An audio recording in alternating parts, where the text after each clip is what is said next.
Yeah, I suppose it was a bit like you pass your driving test, but then you learn how to drive. Brilliant analogy. Um, I needed that diagnosis. I just needed the validation and the knowing so that I could work with it and start the acceptance, because I think for a lot of people, it's a lot to accept, it's a lot to swallow, it's a lot to take on board, because we've been beating ourselves up, we've been criticized our whole life, we've been told you're this or you're that, we've been labeled. So I really needed to start to research and to meet people and to chat with people. And I've chatted with various ADHD specialists. So yeah, the diagnosis was there. I tried the medication route, which I didn't like, because for me, I think so much about healing and acceptance is about your lifestyle and finding ways to live. You've got to think about your nutrition, your hydration. You've got to really support yourself on every level in a very holistic way. And I'm a holistic health practitioner as well as being a VA. So I've just sort of turned all that back on me and thought, what do I need to do? Instead of dishing it out to everybody else, I've got to actually do this myself.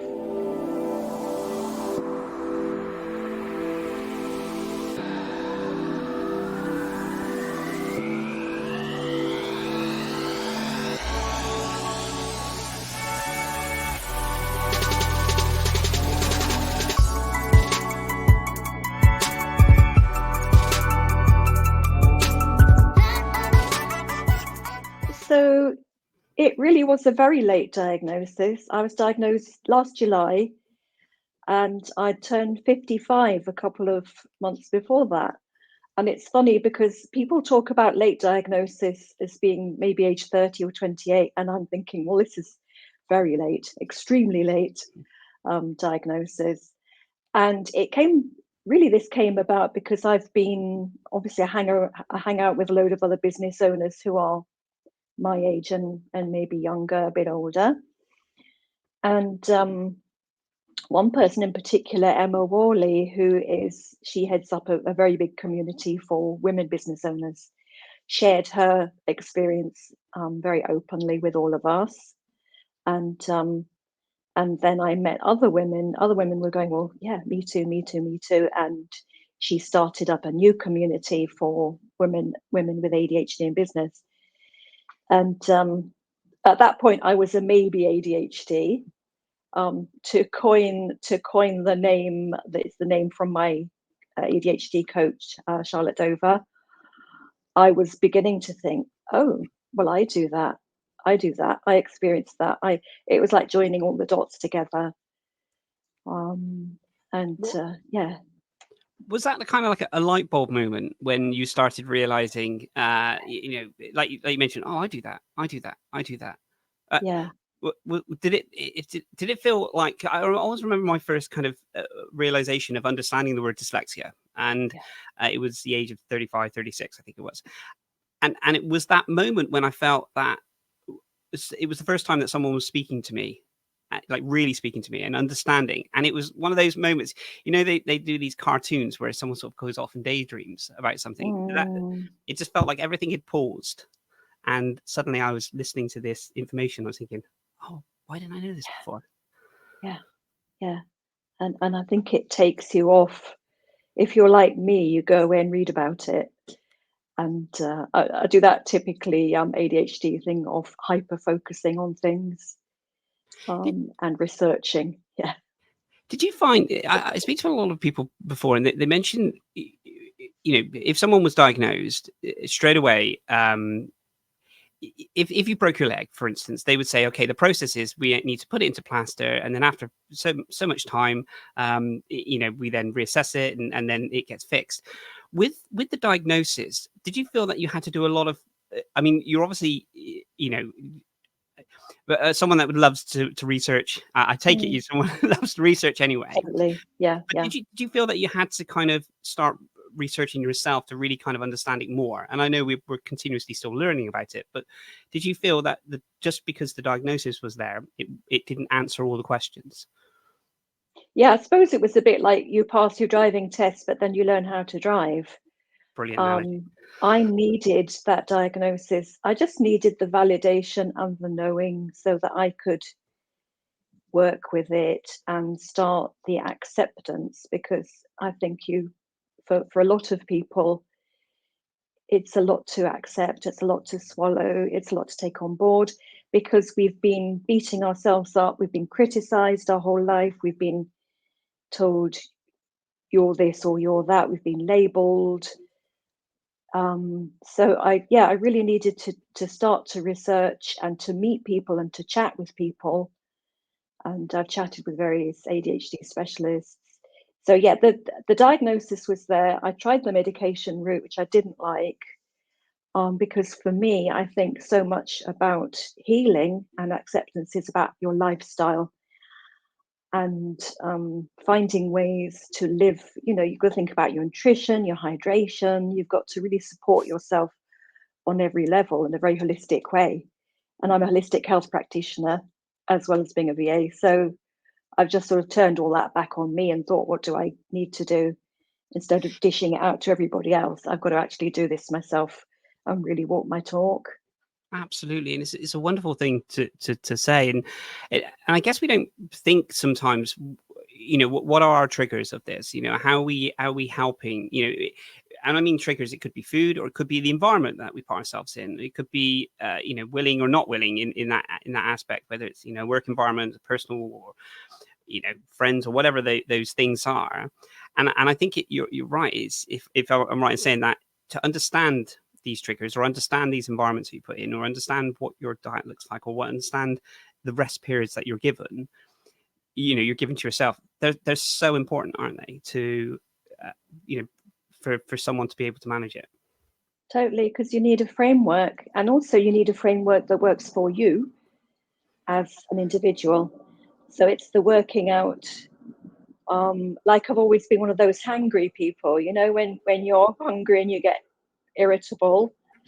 So being hungry, allowing myself to get hungry, allowing myself to get thirsty, which is quite hard, because interoception, which is your sense of your basic needs, like feeling like in your body, feeling and knowing you're hungry, feeling and knowing you need to go to the loo, even that you need a drink. Those can be really difficult things for people with ADHD and maybe other people with different kinds of neurodiversity. Meeting our basic needs, and this is why I set myself timers. We were chatting about timers before. We did before we came on. We spoke about the timer side of it, and what are your kind of strategies, that some of your strategies that you've learned to kind of help? And we mentioned the timer side of it. I know I mentioned, I continuously use my phone and ask to put on a timer for different things, just to kind of get me back into the main focus of things. What have you learned, some kind of strategies to kind of help? Yeah, but so something I've been doing anyway, but I've further tailored it for myself, is my morning routine. So I don't know if you've heard of a book called The Miracle Morning at I all. haven't, but I'm gonna check it out. Really interesting, Darren. But so it's quite prescriptive, and being a neurodivergent person, I don't like that, because I really hate being told what to do. So I always make my own version of things and do it my way. So what I do, I practice mindfulness every day. I've studied mindfulness, and I do meditation. So in the morning I'll do a meditation. I'll have this is my essential first thing of the day, is my huge pot of hot water. So I mainline hot water. I just sip, sip, sip all day long, rehydrate the brain. And I do journaling. So this is my journal. I've actually written down a few notes in case I forget what to say today. So I journal, and what else do I do? Gratitude practice. How does that? I mean, those are all incredible, and those are something that I do, but I don't obviously. Yeah. I need to have more of a routine to be able to do those routines more, if that makes sense. But meditation for me has been a complete game changer in finding peace and finding enabling me to slow down and really kind of live in the moment. once I get into that kind of meditation side of it, it's really for someone who has such a busy mind and so much going on, like everyone, to feel that element of meditation, to be able to carry that out is a game changer. And it's something I don't know why I don't do more. I'd love to be able to do that every single day and put into plan. But I feel I need things to kind of distract me, but then calm me. I felt that meditation is something that really, really has helped for countless reasons. Like, for instance, like my routine to try and on an evening to try and calm my ADHD brain, so to speak, is I watch. There's 4 episodes, space programs that Brian Cox has created, and these were I think like the universe or something, and it's something that I've watched. I mean, he's done so many shows at other times, but these 4 shows that he's done. I go to bed, I put the iPad on, put my AirPods in, just the one ear, and I will watch it. And within 6-7 minutes, I'm asleep. I mean, I don't know over these amounts of many years I've watched it, if I've ever watched the whole program. I don't know if I've ever watched the whole program, but there's something about that routine, his voice, very soothing voice, and the actual program. I don't know what it is, but that has become like a ritual in the sense for me, and it gets me off to sleep no end. I love that. So it's just, yeah, it's so powerful. It's 4 episodes, and just really kind of just thought to myself, that's something that it's become a routine and almost like a comfort thing. But I can remember watching it and I'm thinking, have I seen this bit? I can't remember this bit. So it's almost like I watch it, but I switch off. But yeah, it's a few little strategies that's helped within this. I can really relate to that, and I get all of my clients actually to do with their children. If they have children, I really encourage them to go to something like Insight Timer, which is it's a fantastic app, and they have bedtime stories, and they have bedtime stories for children and bedtime stories for grown-ups.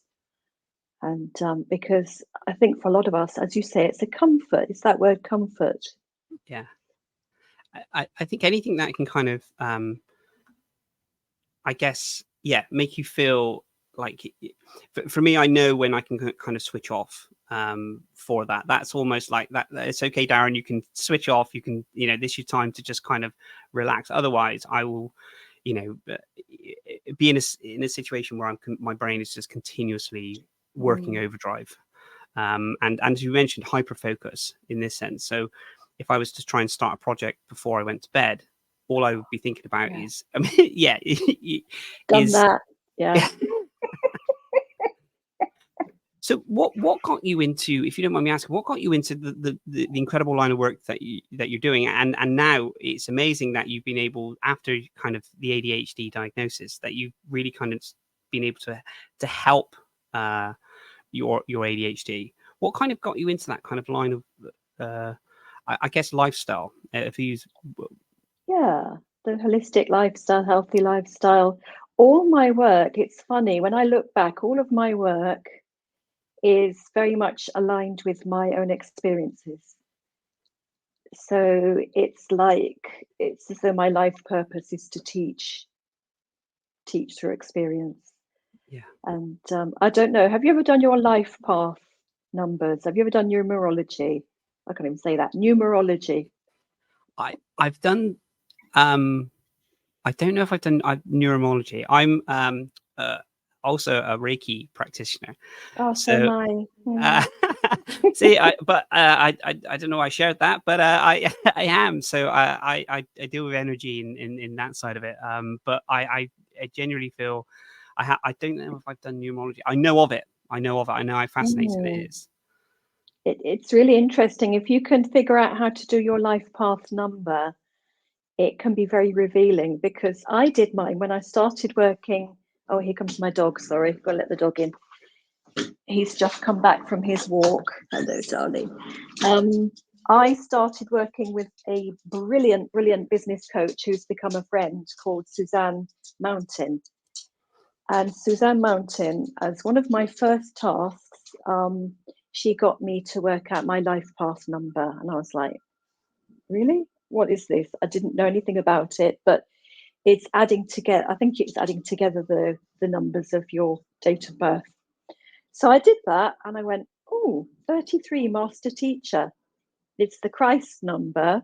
It's a very, very wonderful and amazing, like the double numbers are very special in numerology.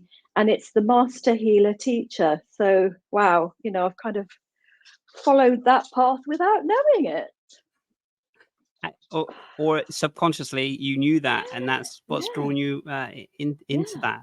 So I really, really believe that everything I do is aligned with my life purpose, which is to come here and teaching and healing, which sounds very lofty, but so I had very ill health. I think probably my ADHD tendencies led me to a place of, I did have what I now know was probably an ADHD burnout, and it was a huge one, huge burnout, and I was very ill. And I had reflexology, and so I'd wanted to be a therapist. I dipped into it like years before that and thought about crystal healing, massage, aromatherapy, and nothing really grabbed me. I didn't know about Reiki at that time, but I knew about reflexology, and I had reflexology at the hospital. And it took one session and just talking with the most inspirational reflexology practitioner, and I kind of came home and I knew something, like you said, the light bulb, I knew something had changed. It's like that song. Do you know the song Defying Gravity from Wicked? Yep. I won't sing it, but she says something has changed within me, something is not the same, and it was like that. And she also says, I'm through by playing with the rules of others' games. And that was when I decided I needed to leave the corporate world because it was killing me, literally. Bless you. So all this driving and perfectionism was killing me. It was really killing me. I never felt like I was enough and I was doing enough and I was striving. Are you looking for a social media company that hits the sweet spot? Then please do check out our sponsors, Sweet Social Media, who do incredible work from online training to in-person training to running and managing your social media marketing to get you seen by many, many more businesses. If you comment below Sweet Social Media, you will get a 15% discount on one of their packages. Please do check them out, and thank you so much for being our sponsors. Yeah. When you mentioned about burnout and not being enough, and the tiresome, the tiresome kind of, I guess, the wheel that continuously spins, within this side of it, and it's interesting and yet quite sad in a way that the many people I've spoken to, they've either experienced the burnout, or they're going through the burnout, or they're going through the burnout and they don't know they're going through the burnout at the moment, because they're just hanging on and just from pure exhaustion. What are the kind of, when you mentioned about you went through your kind of burnout, were there kind of telltale signs of that, and of knowing that actually I know you mentioned about getting out of the kind of corporate sector, but were there kind of signs of actually I need to stop, I need to do something here? Yeah, it's the feeling. I know it when I get the feeling that I'm being driven by something that's just going too fast, like I'm on a wheel, it's just going too fast. My speech speeds up, my thoughts speed up, and it just feels, like you feel like you're in the train and it's about to go over the cliff. That awful momentum and that feeling that you're going to crash. I get the signs now, but I actually recognize the signs, and I'll go, "Ooh." Well, my husband will say it. He'll notice because he's now a lot more aware, and he'll go, "You're doing too much. You're doing too much." And it's a theme because I'll take on more and more and more things to fill that space of the not being good enough. I think, yeah, it's like trying to fill a hole, do more, be more. That feeling of not being enough and not good enough and people pleasing and always thinking someone's thinking bad of you, or those feelings, they don't go away, and they're something that, like you said, has to be kind of managed. And I guess I remember speaking to someone before, and they said, Darren, you'll never please everyone. Depending on what what it is you want to do in the world, if you want to make a mark, you want to change something, you'll never please everyone. Because whatever you do is someone's going to either approve or they're going to disapprove, and it's trying to manage that, isn't it, in your mind? Because the last thing you want to do is upset people. But genuinely, you can just upset by people by just being you, and that's quite a sad thing, really, isn't it? It's a really sad thing, and I think social media has shown us that you could say anything at all, and somebody somewhere can choose to take that as offense, and then suddenly, this rejection, sensitive dysphoria, this hating feeling that we've upset people can just go. And it's very freeing when you do realize that you're not there when it's not our job to please everybody, and also that not everybody's our people, not everyone is for us. Not everyone's going to choose us for their team. I think it would be it can be quite exhausting, as you mentioned, to try and please others, because you're always going to, like we mentioned, to please that person, you're going to upset that person. To please that group, you're going to upset that group. So there has to be kind of a mindset around that. If, as long as you're doing something, that you believe in and that is good, and that you're not hurting anyone in any way, shape, or form, then genuinely, then that should be enough. And it is trying to find those strategies, I guess, of being able to deal with that in your mind. How for me, it was having a strong enough purpose and a strong enough goal to be able to do what it is. I'm very goal driven. I'm very purpose driven. I'm like yourself. So, but I have to be mindful that not everyone works at the level that I work at, and that's been a learning curve for me over the many years in different scenarios that I've been in, that I felt. So it's just trying to understand how others work, and how you can work with others, and how you can, I guess, be and still be yourself within that side of it. And I think you start with the being yourself, and this is so I was saying so a friend of mine who I've met through business, and we really kind of sort of buddy and help each other, and our mutual favorite saying is, be yourself, everyone else is taken, from Oscar Wilde. And if that is, I've got it on my phone, I've got a picture of a pug in a unicorn suit, and the words, be yourself, everyone else is taken, because that's like a mantra for me. I think if you start from that place of complete authenticity and just being yourself, and being yourself in your brand, and being visible and not ashamed of how you are, that's how you find your people. Everyone talks about finding your ideal client avatar and all of that, and just showing up as yourself. You are your brand. That shines through, doesn't it? And then absolutely. The people who want to work with you, the people who see Darren, think, oh God, yeah, that's my people. We have truly got to show up. You can't be one of these faceless accounts. You go on Instagram, they don't show themselves on their grid ever. And there are brands who do that, and that's intentional. But people want to see you, because how can they know, like, and trust you? Absolutely. Otherwise, if you're not showing up. You're absolutely right. The faceless brands, I guess, the people, in this day and age where, humans like to see the behind the scenes, peel behind the, the canopy of, pull back the curtain and see who is actually orchestrating this business, and what do their values do, and how do they align, and how you can, because it's not just about the brand, like you said, anymore. It's not just buying the can of pop or the certain these things. It's what's the message behind. And I think that's something that's really kind of leveled the playing field of when years ago when it was huge, corporate organizations and then small business. And I think small business now have a huge, a lot more power. I use terminology power, but a lot more say in connecting with their customers, their clients, and their people, and finding their communities by just showing up and being themselves. And I don't think you realize how many people you help by doing that, because not everyone's going to reach out and say, oh, I love this. Thank you for sharing that message. It really helped. There will be a majority of people that do this, but it's that pebble effect, isn't it? It's the amount of people that you've helped along the way that that you've helped, but they won't tell you that they've helped. And that's fine.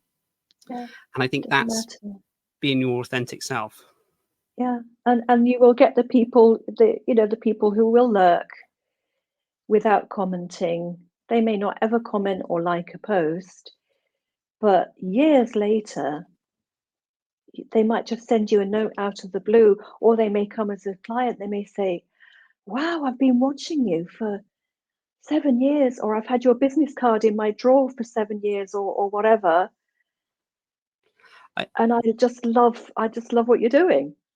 And that's a magical moment. I remember I did it twice. I did a 365-day vlog. So I thought to myself, I kept seeing these people doing these vlogs, video diary every single day. And they would do them, and then they'd get up to kind of 10 days and they'd stop. They'd say, oh, we're going to be vlogging for a year, or vlogging for 6 months. And then after 10 days, they'd stop.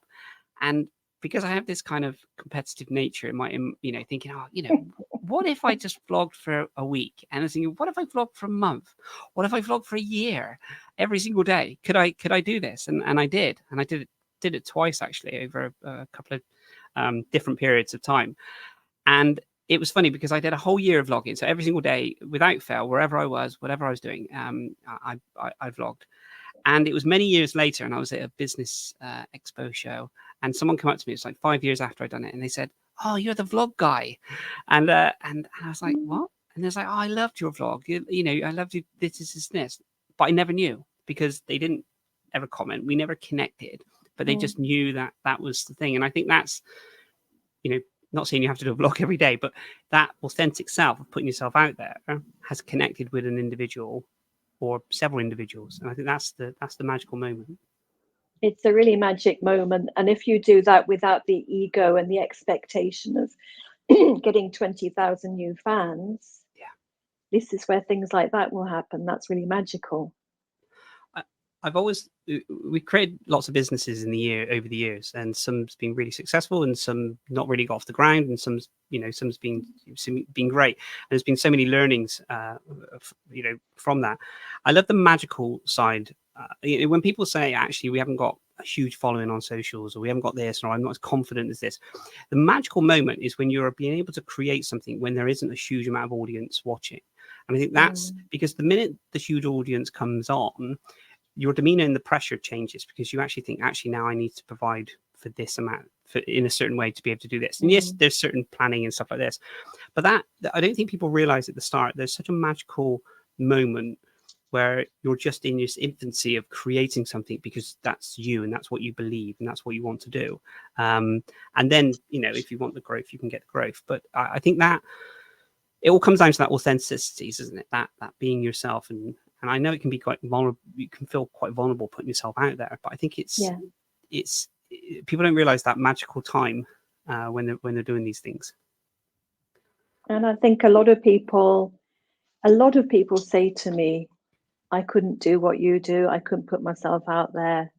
You kind of can. You can. And if you do, it's so rewarding, and it's so lovely when people say thank you for doing that thing. Absolutely. And because you've come from a place of doing it purely, like I said, from because that's, you just want to give, and you want to help. When someone rewards you by, taking the time or thanking you for this, that is a very special moment, because you think, actually, that's not genuinely, what I put out, but I really do, I honor you thank me for that. And I think that's beautiful. Yeah. Siobhan, we mentioned when we spoke before about kind of the ADHD, and we also mentioned about the incredible work that you're doing from, empowering women and the like I said, outstanding stuff that you're doing. We mentioned and touched on the topic of menopause. What could we kind of just have a little conversation around that side of it? Because we were inundated with lots of comments and on different social channels of people relating to your story, and people really kind of embracing this, and it's not spoken about as much. So I just wondered if we can kind of just touch on to that subject, if that's okay. Yeah, of course. It's a funny time, because with the hormonal fluctuations that are happening, this is where neurodivergent traits in women can kind of rear their head, and you don't necessarily put the two together. And I didn't, and nobody said to me, "Oh, do you think such and such?" So I never made that connection. And ADHD in women and girls, obviously, because we don't have different hormones from men and different hormonal levels, does show up in different ways. And we are seeing, I don't know if you've seen recently, Nadia Sawala and Zoe Ball, among other women, who are sort of my age, they are menopausal, perimenopausal, have come out and said, "Hey, I've got ADHD."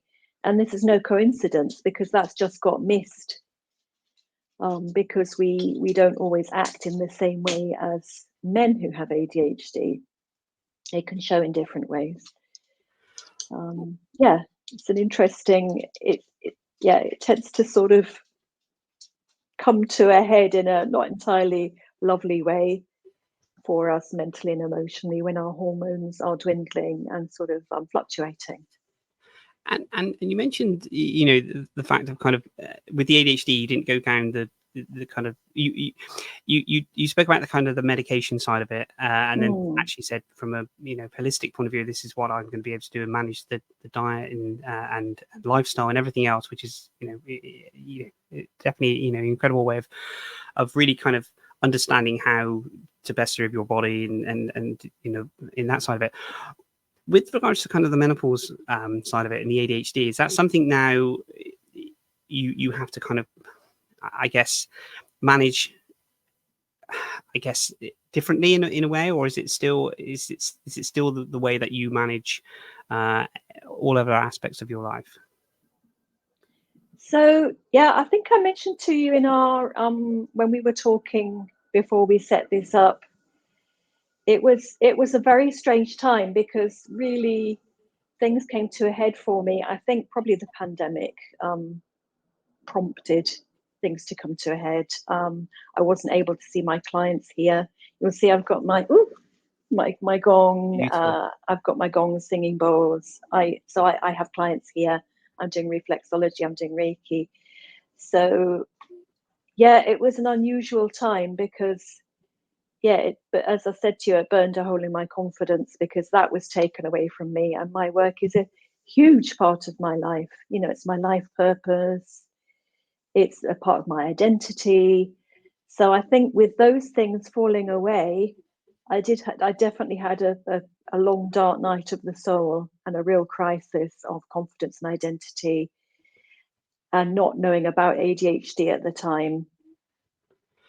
With regards, with regards to the confidence side of it, which is, no, we talk about the kind of pandemic and the fact that because your business, your lifestyle, let's just call how you help and serve people. That's very it's face to face. It's energy. It's very much being in the room with someone, and having that taken away for such a long period of time.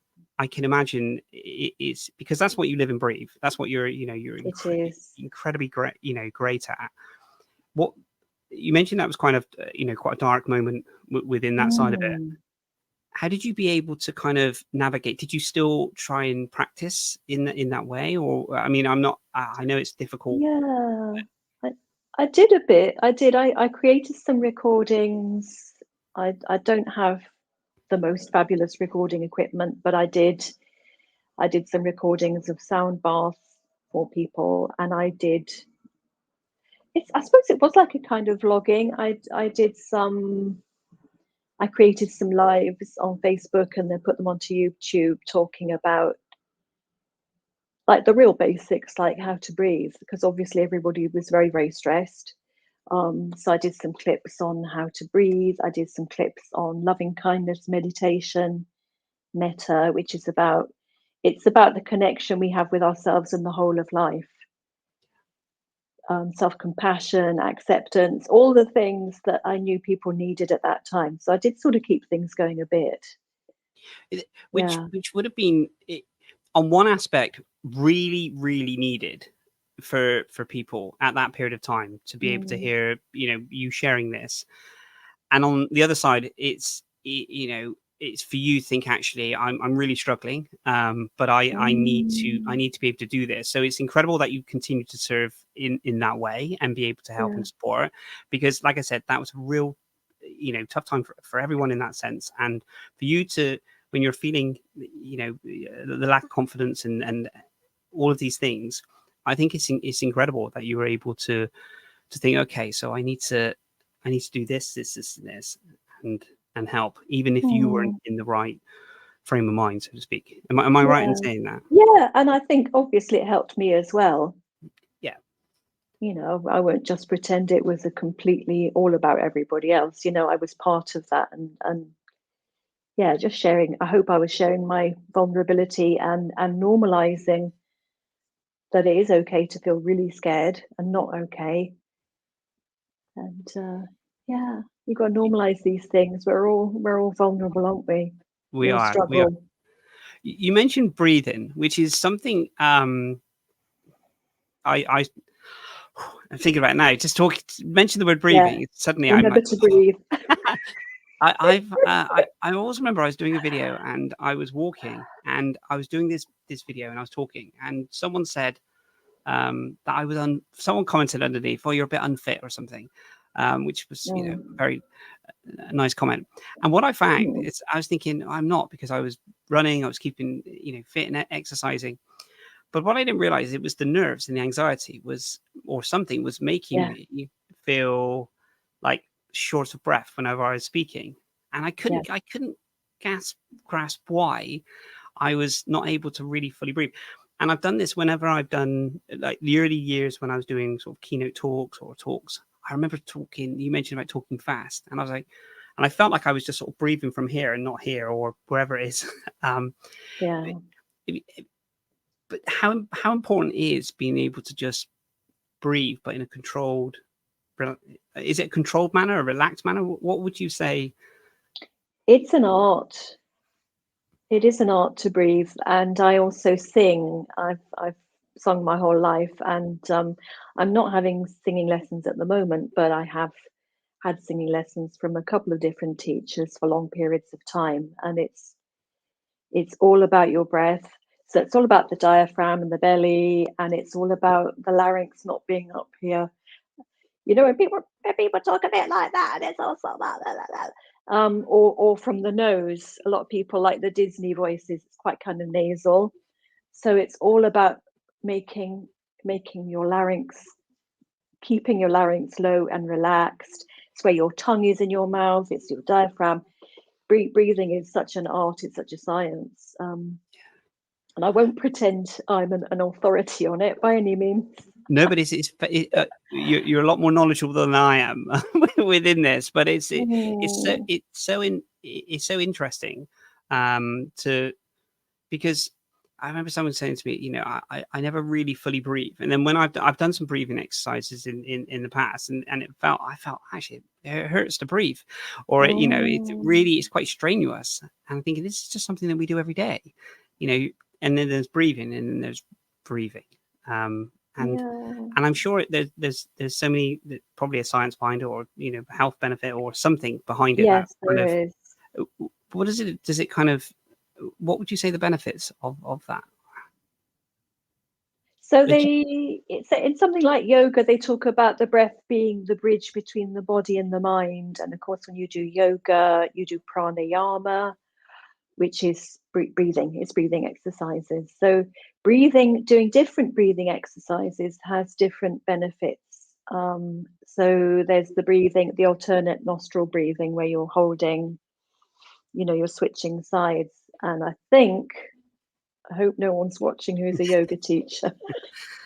I think it's about balancing both sides of your brain. Yeah. So breathing, doing different breathing exercises, it will detox. So you've got the lion breath, which is a real sort of forcing out stale air. You've got ocean breaths, ujjayi breathing. As I say, I'm not a meditation, I'm not a yoga breathing No, expert, but it's particularly box breathing. Yeah, there are different kinds of breathing to help you in different ways, physiologically and mentally. and Yeah, I remember, the whole thing. which is absolutely fascinating. I remember watching, Mm. maybe it was a YouTube video or for someone, and they were practicing breathing and then holding their breath, and then they would practice this, and the longevity of being able to hold their breath after they'd done these breathing exercises were incredible. Because I was thinking, how can you hold your breath for that long period of time? And we're not asking everyone who's watching this to just start holding their breath. No, There's a lot of please don't. science behind and practice behind this, but that I was always amazed when I was watching this, thinking, you know, they just could be able to hold their breath for a long periods of time after these. Yeah. And it wasn't just hold the breath, it was these exercises was phenomenal. And Because it's breath work has become a huge thing. You know, the Wim Hof breathing and probably why all these breath work teachers who are appearing all over the place. There's a method called the Buteyko method, which my most recent singing teacher, Chloe Spencer, who's an amazing woman, she's an osteopath. She's a vocal osteopath, so she can actually help people with their vocal mechanism to improve their singing and their speech. She's now teaching Buteyko breathing. wow. I feel like I'm name dropping here, but I just know all these No, really please do. brilliant people. These people do incredible stuff, then please do They're, feel free they're to name them. fantastic. Yeah, I've got so many wonderful people who've contributed to everything I am and everything I know. Do you feel that you've found your tribe, your community, the people? I really have, and that's so important. And I don't know who said that. It's probably Tony Robbins or someone, about how we are the product of the company we keep, essentially. You know, about how it's so important that we surround ourselves with the right people. Yeah, and I guess we don't realize that. You know, those moments when people say, you know, to live in the moment, you know, we always bring up the past and we always think in the future, as in, or the other way around, we live in the past and we always, you know, think actually in the future we change, and we don't actually live in the actual moment. And I know we spoke about meditation, and I think that's, for me, is the moment that I can really feel like I'm in the moment, and I'm not worried about anything else. The only other thing that I feel is, and I'm not using the word escapism, but for me, the only time I can think is when I was doing martial arts. So I used to do martial arts, and the most amazing thing was the fact that you could take your phone and you could lock it away for 2 hours, and you just couldn't. There was no distractions. And at the start of when you do you do a sort of a minute's worth of kind of short meditation to kind of get yourself into the zone, and you know, you got your head down and you're sort of doing a little bit of a breathing exercise, and then you're ready then for the next 2 hours. And there's, you know, endless amounts of things within that, but that minute or minute and a half of doing that and getting myself into that zone, I felt more alive there than ever. It was just this, and it became, I guess, you know, a certain, you know, strategy of being able to do that, to get your mindset, to clear your mind and go, okay, everything else is outside. This is what I'm doing. And I think that it's those moments, aren't they, that you have to really think, how am I living in the moment? How do I catch that thought? How am I able to not just continuously think about all these different things? Yeah, and you are catching yourself. You're catching yourself. I talk about the monkeys, the mind monkeys, in meditation, who start sort of playing up the moment you sit down to meditate, don't you? But it's catching them and giving them a job to do. Like, I imagine them sitting there with some colouring books, and they're just sitting doing their colouring in, and they're all nice and quiet because they've got something to do, haven't they? So it's just being able to bring the monkeys into order and sit everybody down nicely and chill for a bit. Have you always been able to meditate, or did you find it more tricky? I find that like you mentioned, the mind monkeys, the initial starting of something, and focus on that has sometimes a little tricky, and then I go into it, and then I'm absolutely in awe of it. Have you always been able to meditate? I mean, I know that the more you do, the you strengthen your mind, and you've been able to do these things. But have you always been able to meditate? I can. I do get days where the monkeys are really quite hard work and they're being very annoying and ADHD and running around. But yeah, it's the intention. It's knowing I have the intention and the desire to do it, and to remind myself of how good it feels. And also, I have delivered courses on meditation to people, and I've even written what my dad calls my pamphlet, is a little very small book on Kindle. It's actually on Amazon, and it's called From Zero to Zen, and it's under my name. Little plug there. I think it's we will put the details in the £2 on Amazon, I think. Yeah, where I completely demystify meditation and just say, you don't have to clear your mind, you don't have to eat mung beans, you don't have to go and live in a cave. Just make it work for you in your life, everyday life. It doesn't have to be fancy or anything. Just make it work for you. That's a brilliant way of looking at it, because we have to think, if I'm going to do a meditation, I think everything else needs to be aligned first. Everything needs to be calm, or everything. When does these things happen? No. And that's the product of the meditation. Yeah. Isn't it? The alignment comes from doing the practice. Yeah. It's like saying, I can't do yoga because I'm not bendy. Like, hello, that's why you do yoga. Stop looking for excuses. Yeah. Oh, when I'm perfect, when everything's perfect, I'll do such and such. Like people save things for best, don't they? Just do it now. Yeah, I think it now. That is the key. We do continuously think about the future. We continuously think, actually, I'll save that for that, or I won't do that, or I won't go there, or I'll do this. And as if we have this abundance of time that we have, or we'll do it then. Guaranteed. It's not. And I think, how important are you? How important are kind of, you mentioned about your morning routines.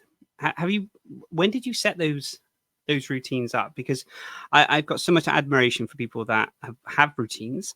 I mean, we all have routines. We all get up. Hopefully, we all get up and shower and brush our teeth, and have a coffee, or all these. So there's certain routines, and then I see this as people surpass this by creating their own routines. Like you mentioned, the very large cup of hot water which you sip, and your journal, and all the.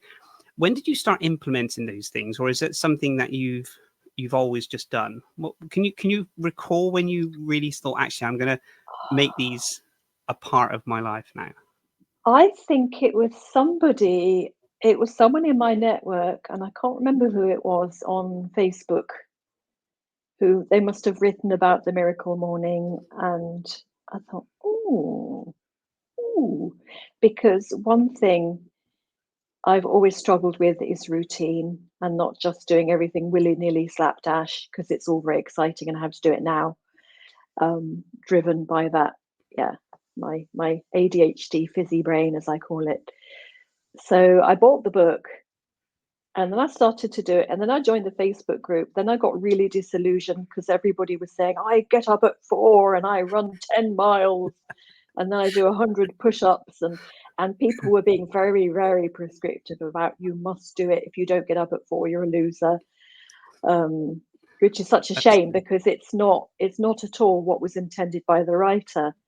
So people were getting very sort of rigid about it. Well, I thought, and left the Facebook group. But I got an accountability buddy called John from that group, and we have slipped a bit, but we were checking in daily every morning, saying what we'd done, which is great because accountability and body doubling and all those things are very helpful for me to get me doing stuff. Absolutely. So yeah. I think gratitude as well is a massive thing. You know, I wake up and I always think of three things that I'm grateful for. Say them out loud. And it's amazing once you start realizing what you have and what you're grateful for. And some things might be the most simplest things to you, might be, the most massive things to someone else. Simple things in your mind, you think, oh, it's a simple thing, but generally, that for me is a massive thing. The gratitude is incredibly humbling when you write down three things and you look back in your book over the many, many months and you think, my goodness, I have an abundance of incredible things to be grateful for. And yet you can still write things down. I mean, yeah, you duplicate and things like this, but the things you write down and grateful for is massive. I feel very lucky when I'm to be able to do those gratitude, that those three things every day to the gratitude. I think it's very rewarding when you can actually realize what it is you have or what you can do or what you've done. It's a huge thing, and I've actually got a little mini 5-day gratitude course, which is free in my on my main website. I've just added a learning section that's in there, and it's just something people can do. They don't need to particularly report in or say how it's gone, but that's something I I wrote that course years ago, and I still have people going, oh, I love your gratitude course, it was so amazing, I loved it, I shared it with my friend. And it can be, and if I'm having a really crummy day and feeling really not good, I'll go, like if I'm feeling grumpy and I think I don't want to do gratitude because I feel grumpy today, I'll just think about the running water and the fact I have walls and a roof, and we have heating and we have food and I have people who love me and I've got my dog and it's rained and the garden's growing, and you can just take yourself from that place of real ingratitude and grumpiness to a lovely place quite quickly.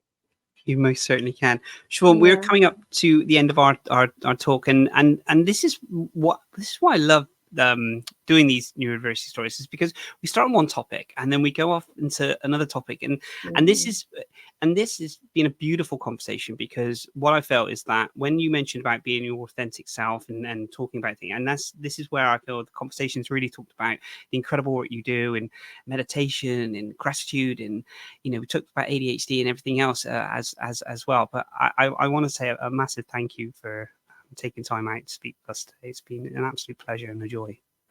Well, thank you for having me. It's just, I love it when you just jump onto something like this and you feel like you've known the person forever. And I do find this with other neurodivergent people. We just tend to jump straight in there, like there's no small talk. You're straight into the big issues of life, and it's just amazing. Siobhan, if people want to connect with you or want to know about the incredible work that you're doing, we will put all your details in the blurb anyway. But how can people connect with you if they want to? I'm very happy for people to find me on LinkedIn, Instagram, Smart Cookie. So I'm Smart Cookie VA and Smart Cookie Holistic. I've just slightly tweaked the names of my account, so the information I may have given you is possibly out of date, but I'll get the right information to you. Wonderful. Love to hear from people. Yeah. And thank you for all the incredible work you do and the people that you serve, and like I said, thank you for being a guest on the show, and we will catch up with you very, very soon. Marvelous. Thanks, Darren.